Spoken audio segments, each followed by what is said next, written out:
Welcome back to Kush Wellness. Now we're going to talk about goal setting and fitness assessments. Setting a goal allows you to declare a starting point.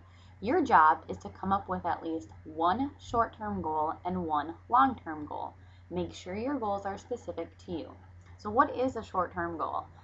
A short-term goal is a goal that can be accomplished within 1 to 2 weeks. It needs to be realistic, specific, and measurable.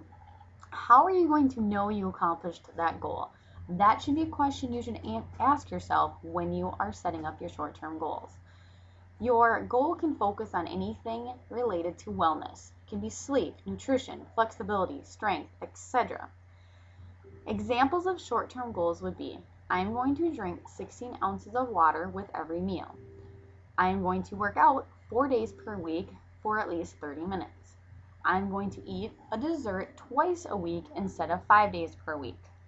I'm going to make my lunch 3 times a week instead of buying it from a fast food restaurant. I'm going to eat fresh vegetables once a day, 7 days per week. All of these goals can be measurable, they're specific, and realistic. Your goals can be anything that you think you want to improve. Now, what is a long-term goal? A long-term goal is a goal that can be accomplished within 6 to 8 weeks. It needs to be specific, realistic, and measurable. How are you going to know you accomplished your goal? And what steps do you need to take to accomplish this goal? So some examples of long-term goals would be, I'm going to lose 2% body fat by eating non-processed foods 6 days per week and exercising 5 times for at least 30 minutes per week.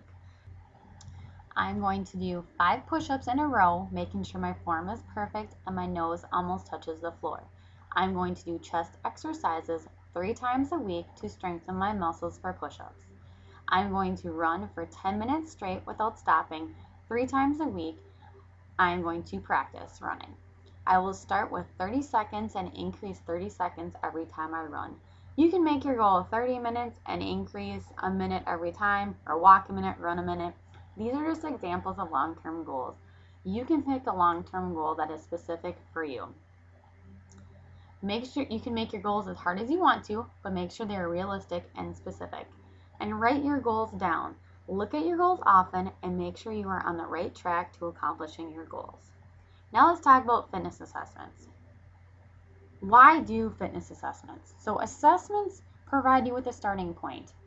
Circumference measurements are a good way to do assessments because they are more important than the scale. Muscle weighs more than fat, and the scale might not always recognize that. So if we do circumference measurements, that is a good way to show that we're on the right track to accomplishing our goals.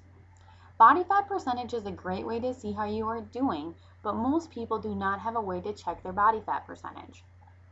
So assessments show the process from the beginning to the end of your program.